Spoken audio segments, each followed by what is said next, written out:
रात का समय था। आदित्य अपने दोस्तों के साथ गांव आया था। गांव के किनारे एक पुरानी हवेली थी, जिसके बारे में लोग कहते थे कि वहां कोई नहीं जाता, क्योंकि उस हवेली के एक कमरे से रात को औरत के रोने की आवाज़ें आती थीं। दोस्तों ने मजाक में आदित्य को चैलेंज दिया, अगर तू सच में डरता नहीं, तो उस हवेली में आधी रात जाकर देख। आदित्य ने हिम्मत दिखाई और हाथ में टॉर्च लेकर हवेली में घुस गया। दरवाजे की चरमराहट कानों को चीरने लगी। धूल, मकड़ी के जाले और अजीब सी सीलन हवेली में फैली हुई थी। धीरे धीरे चलते हुए वो हवेली के अंदर पहुंच गया।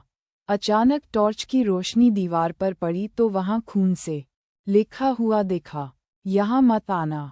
आदित्य का दिल तेज धड़कने लगा, पर उसने हिम्मत नहीं हारी। वो हवेली के उस बंद कमरे की तरफ बढ़ा, जहां से रोने की आवाज़ें आती थीं।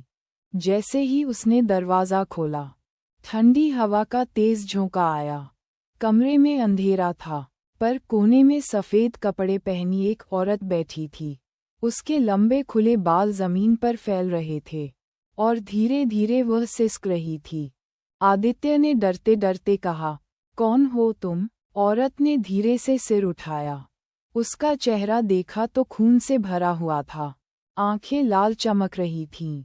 अगले ही पल उसने खून से भीगा हाथ आदित्य की तरफ बढ़ाया और चीखते हुए बोली, तू क्यों आया? कमरे का दरवाज़ा अपने आप बंद हो गया।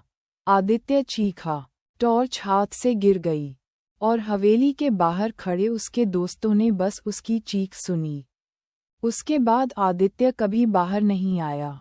आज भी गांव वाले कहते हैं, अगर कोई आधी रात उस हवेली के पास जाता है, तो कमरे से आदित्य और उस औरत की दोनों की चीखें सुनाई देती हैं।